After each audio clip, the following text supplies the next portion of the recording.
So kizizwe zabumona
Sibabingelele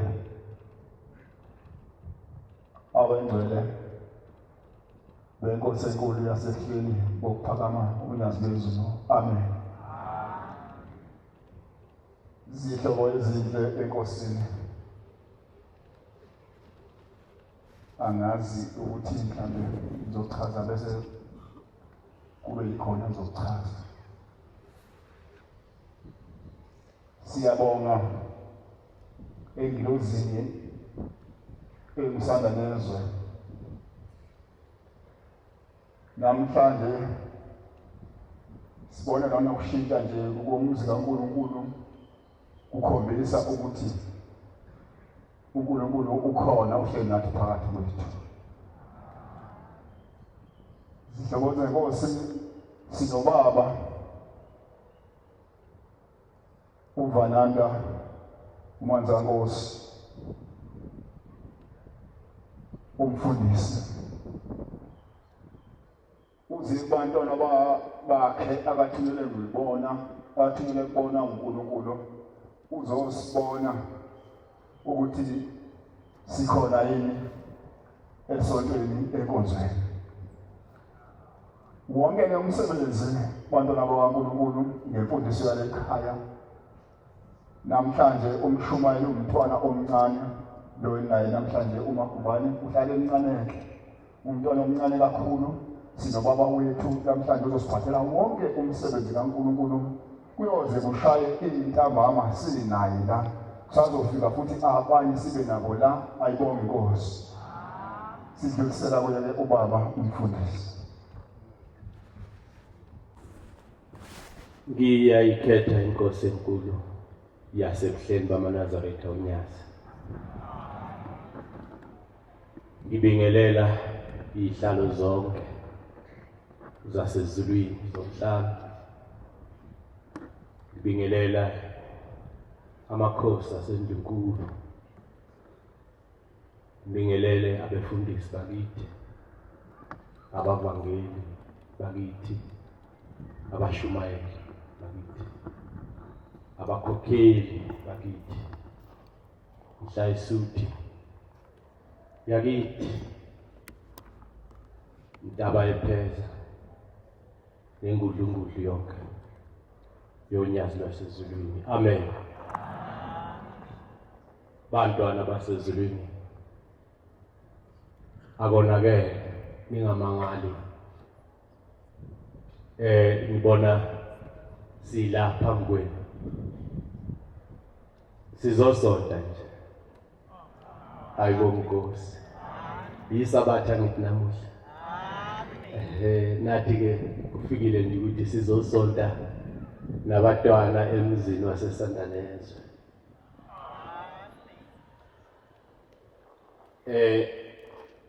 La phakathi kwethu khona umfundisi uDinangwe, baba uDlomo sinaye la. Amen. La bangcwele sithole umbiko ophuthumayo ukuthi ingilosi yaseSandanezwe yashumayela. Amen. Imeme uPremier wakuleli lizwe ukuthi azosonta nathi la eSandanezwe ubaba uBhanyaza Lusufi.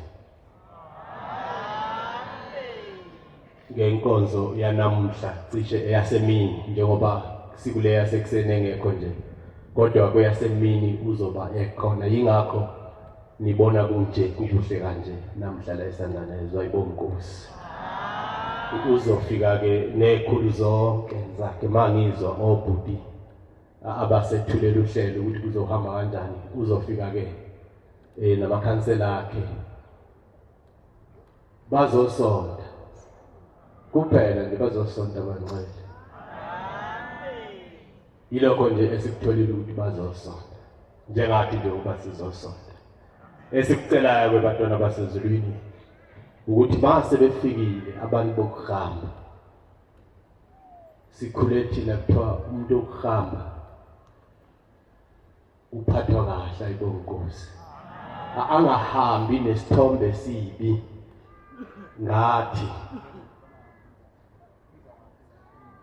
umuntu wokuhamba akumelanga ahambe nathi athi hawu ngangithi mina kwaShembe khona amakholwa kodwa lento engifike ngayibuka lapha akona amakholwa lawa siyacela abangcwele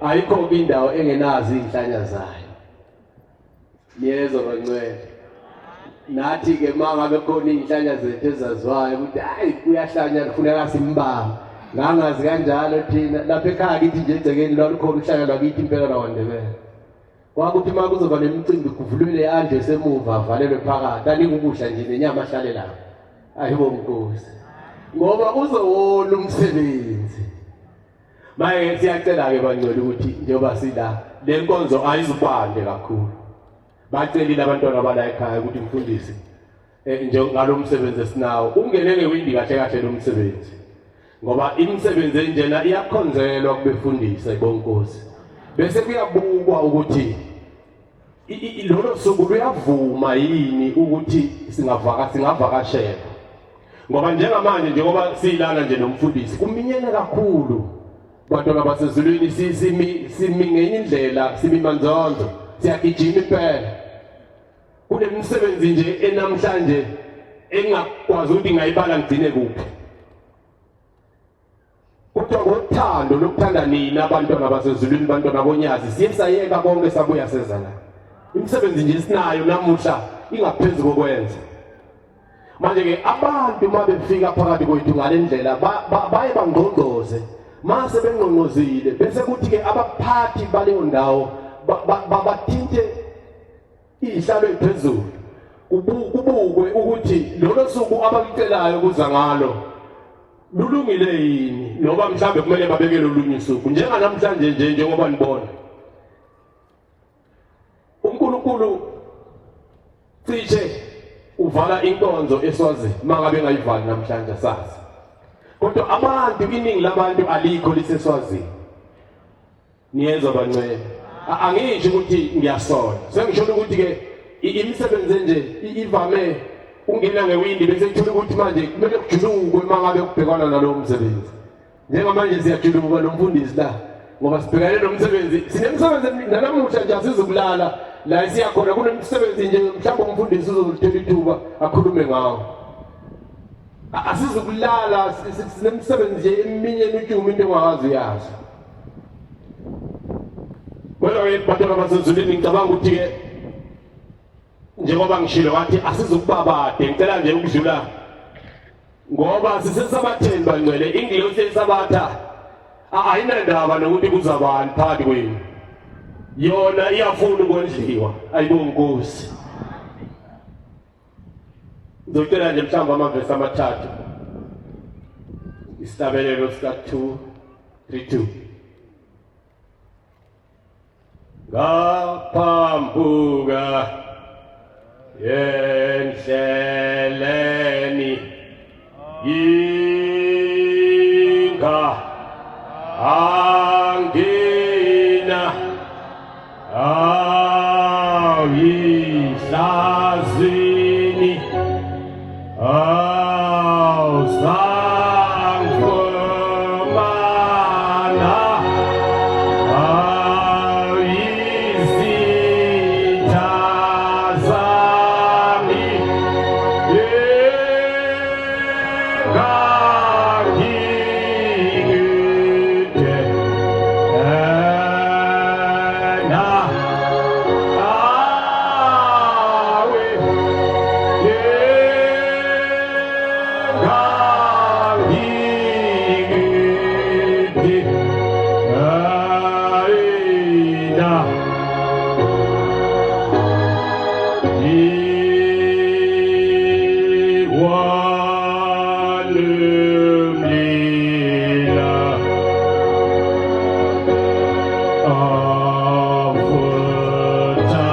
bathe abaphathi bala ekhaya u10 bacela ukuthi sibe sisonga inkonzo ngoba umsebenzi okhona ukulungisa la ekhaya mningi kakhulu. Ayibonge Nkosi.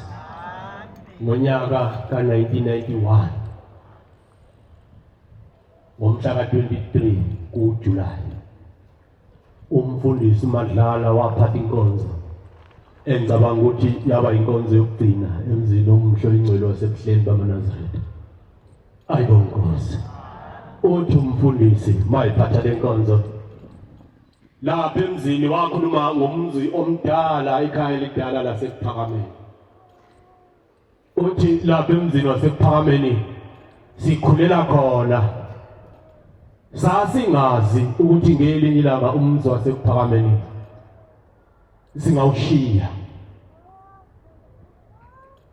ngendlela umzi wasePhakameni ongcwele ngakhona. Sasingakhumbuli ukuthi ngelinye ilanga kungaba nje. Angiqondi ukukhuluma ngomzi wasePhakameni bangcwele. Uthi ubungcwele obabulapha ngaphakathi sasingena phakathi emzini wasePhakameni sikhula ngokunyathela ukungena nje kwakho ngokunyathela kwakho ungabusisiwe ungathandazeliwe kodwa uphume usuphilile.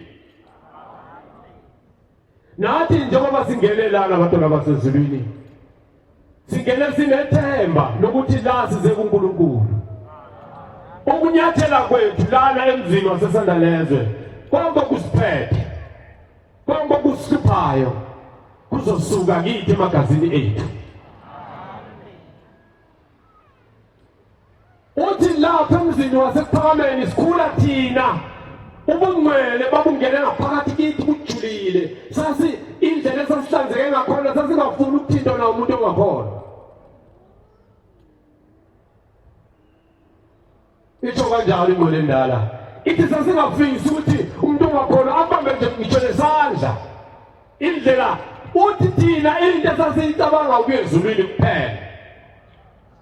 Bakhona abantu esento yayingekho enye into esemqondweni yethu kuthi umfundisi akutsho mina. Yayingekho into nami ngifisa ukuthi njengoba silana bantwana kungabikho lutho olunye olusemqondweni yethu oluphazamisa imiqondo yethu njengoba silana bangcwele sisesangweni lezulu. Omunye nomunye uze nosizi lwakubo, omunye nomunye uyangqongqoza usemnyango ukucela ukungena ezulwini likaShemba. Ayibonge Nkosi.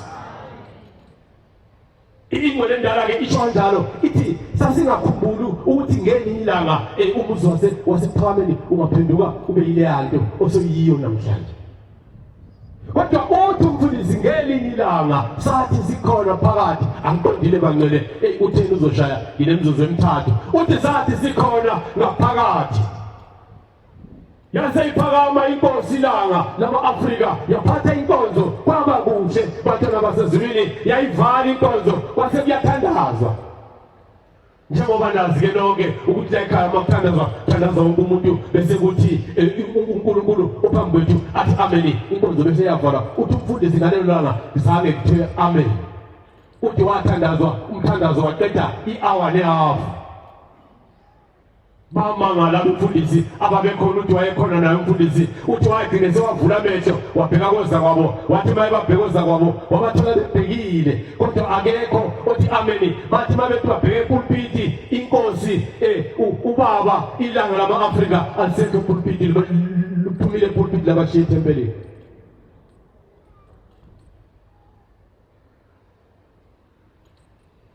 Uthi umfundisi ukhumalo yena wagcina ethi amen kuze kunqamuke umthandazo ngoba abantu babethandaze njalo. Ayibongozi. Nathi nje basingaphiwa ithuba lokuthi sithandaze lingashona lelanga kuthandaza ayibongozi. Ya ngoba sifuna izulu angithi. Lingashona ngathandaza. Bamangala kodwa ukuthi hawu kwenze njani uNkulunkulu asishiye ngaphakathi kwethiwa amen base beyaphuma uthi baphuma bamfuna uNkulunkulu bamfika ehlezi lapha endlini emhlophe bayazi abakunaki nabo bakhulele kuphakama kulele lapho madala so madala mbidala ugile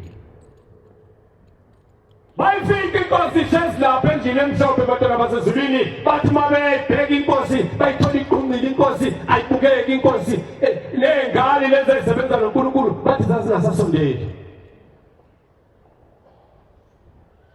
basondela abefundisi babele inkosi bafika kuyo inkosi bathi bayiginqa phansi baginqa phansi babuza uNkulunkulu sicela ukwazi isono sethu uJehova azashiye esontweni lapho kwenze njani lapho esoneni kuJehova hayi asohlala sinuke bangcwele neza makhono mawukholiwe mawuhamba kule ndlela ungahlezi njalo ubheka komunye umuntu iso lakho mali lingahlezi njalo libona omunye umuntu wrong kakuyibuke wena kube uthi makwenzeka into ngihlezi nje mhlambe nasendlini nje makwenzeka into ukuyibuke wena uthi wathetha kangaka noma kodwa endlini uthi akumina kodwa lo osephutheni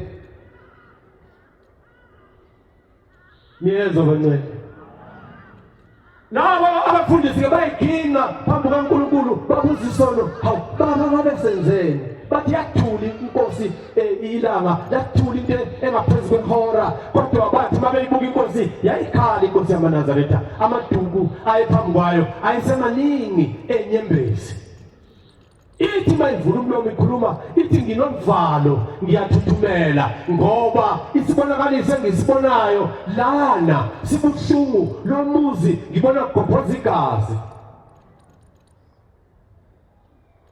Uthi umfundisi uMandlala bethuka mabezi inkosi ikhuluma lawo mazwi uthi njengoba nina ngibona ubungcwele lana ngelinye ilanga lomuzi uJehova uyomfulathela make wamfulathela lomuzi uNkulunkulu lana kuba indawo yonondindwa ngikhuluma phela amazwi ayikhulunywa umfundisi ayibongosi kuba indawo yonondindwa nezigebengu zonke zizothola la ngaphakathi. Yakijima abantwana basezulwini isikhathi siyangibalela kodwa khona la ngifuna ukufika khona abantu abayophenduka uthi ngibona kukhula ibandla utsho kanjalo inkosi yamaNazaretha uthi ngibona kukhula ibandla liyakhula ibandla lamaNazaretha lizokhula kakhulu kodwa lizokhula abantu abazokhetha inkosi ngaleso sikhathi bazoba abantu abangafuni ukulalela umthetho.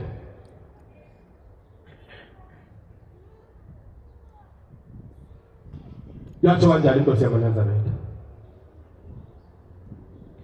kodwa la nje khona izwi lokugcina indaba ngcwele lento engikhulumayo ngisho isikhathi izwi lenkosi lenkosi ilanga lithi nina elisekhona elilizwayo izwi likaNkulunkulu nilaphela imandla ukubafundisa abantu abazayo nibatshele okwashiwo uShembe noma umuntu angathini ungagudluki ukuthi uShembe wathini ungakhuluma kwakho khuluma nje lokho kwashiwo uShembe kuphelela inkosi enkulu yasezulwini okwashiwa nje uShembe khona ukuphelela Nanamuhla njengoba sila ngabantwana basezulwini size ezwini lenkosi. Asizanga komunye akakwazanga komunye umuntu la. Sonke size ezwini lenkosi. Manje siyacela ke bantwana basezulwini bengithe ingilosi yesabatha iyonjiwa. Lana njengoba silana silethe inhliziyo zethu. Inhliziyo ke bangcwele into ehlala ibohle inciphe ibincane bese kuthi mangabe kukhona into ekuthintayo bese yakhuphumala ibe nkulu. Iyadinga inhliziyo bangcwele ukuthi njengoba kade usekhaya insuku eziwu7 bese kuthi ngalo msuku lesabatha uyilethe inhliziyo yakho la esabatheni bazofike bakhulume abathunyiwe bakhulume lenhliziyo yakho bayitshela ukuthi wena udalelwe kwezulwini. Susa konke lokhu kudlinzo kungaphakathi lamabibi wasuse ngoba lamabibi nalamathuna owatshalela ngaphakathi enhlizweni yakho yokuvimba izulu. Bakhona abantu esontweni. Phela abantu abazi ukuthi mawudlula lapha eAvalon ubuka lamathuna. Lamathuna amfanekiso ezumbona ngamehlo lapha eAvalon. Kodwa amathuna ngempela asenhlizweni zabantu. Awangempela amathuna asenhlizweni zabantu. Bakhona abayingcwele. Ngoba laba bantu laba balele lapha iningi labo abavelanga nje balala kwasengekho umuntu. Kodwa kukhona isandla noma kukhona inhliziyo yomuntu emfisela ukuthi sengathi kungasengekho sibanibani. Makuke kwasa engekho ke lo sibanibani ithuna lakhe lilothe enhlizweni yakho. Manje inhliziyo zethu ke bangcwele njengoba sila sizocelisa zona ukuthi uNkulunkulu asikhumbulele zona. Ngoba ngazo lezi inhliziyo bangcwele siyathanda ngazo. Izithu impela inhliziyo yaze ngayithanda le ntombi inhliziyo yami manje ithi mangimthathe ngibenze imakoti. Kuthi inhliziyo njalo. Hayi bonkosi. Kodwa futhi ngayo le inhliziyo futhi siyaqalekisa ngayo. Ngayo futhi inhliziyo siyathuka ngayo. Ngayo inhliziyo siyawaqamba amanga ngayo. Awu bantwana basezulwini. Akumelanga kube mnandi phela esabatheni. Yathi indoda ikhuluma yathi yayisindala lesizwe. Izingane zayo zimane ziye esabatheni. Masibuya abuze bekunjani esabatheni. Hayi bekumnandi mkhulu. Ithule le ndoda njalo mayibona bekunjani esabatheni. Hayi bekumnandi. Yathi ngelinye ilanga ayi anginizwa kahle niyasonda kodwa nini. Makuhlezi kumnandi njalo. Ayikho nje into ekuthintayo uma usesabatheni. Akukho umuntu makhulula ukuthinte. Akukho nje ukuthi makhulula kunithinte. Hayi uNkulunkulu ngokusuka hayi angikhulumile ngolwimi. Yini nizwani? Bakhuluma bathini laba bantu ngezulu? Bantwana basezulwini bese ngizokwanda kakhulu bangcwele. Bengondla ingilosi yesabatha. Ngibuyisela nabantu bakaJehova ezulwini. Amen. Angazi dinangwe. Ngizocela umfundisi abe nezwi naye. Uzosala esesiphane isihlabelelo sokuvala ngoba isikhathi asisekho. Ebese siphiwe isikhathi sinciphe kakhulu. Amen. Nkosi buseni kuzwini. Ngiyababingelela abayingcwele bonyasi. Sibonga baba umfundisi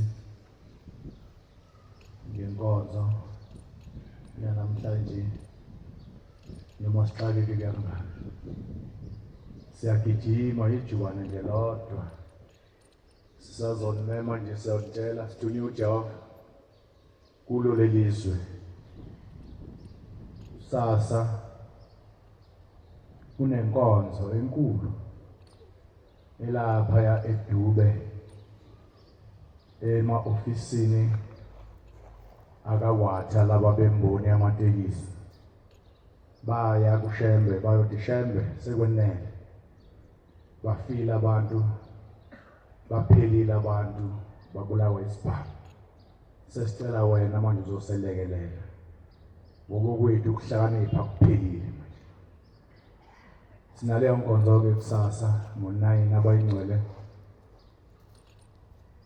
engathi bangaba khona ngoba ihleliwe nayo besingayazanga ke le yanamhlanje nayo yenye enkulu kwezinye inkonzo ezinkulu besithi siyagijima kuyasetshenzwa Jehova uyeza kulelizwe ngo-October mhla ka-28 wonke umuntu maqasha ukubhesho akasalibophi ugijima nje enjalo athi hayi mangibhinqile nje ngaphambili akusenankinga ngoba nje ngeke usalibophe ibhesho uma uJehova eza nesidwaba ngibona ukuthi siboshwa ngechopho manje ayikho indlela yokusibopha kuyashesha yonke into iyashesha kodwa sibonga kakhulu-ke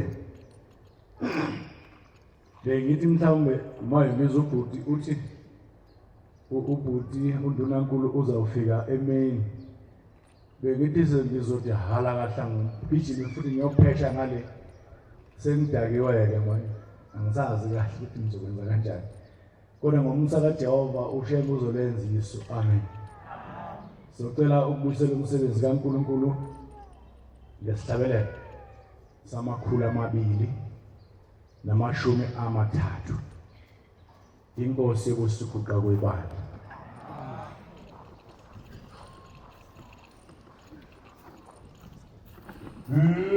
Java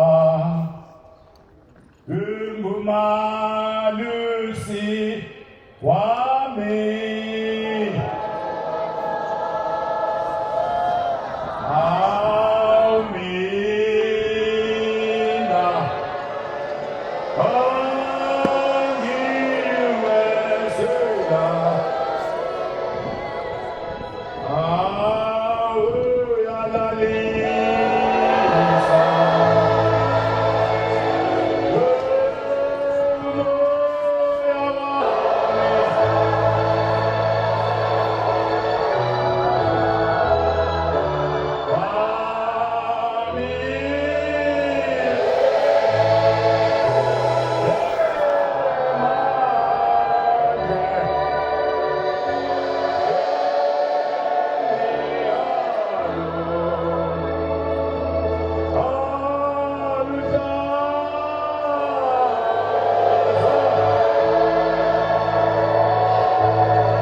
Zama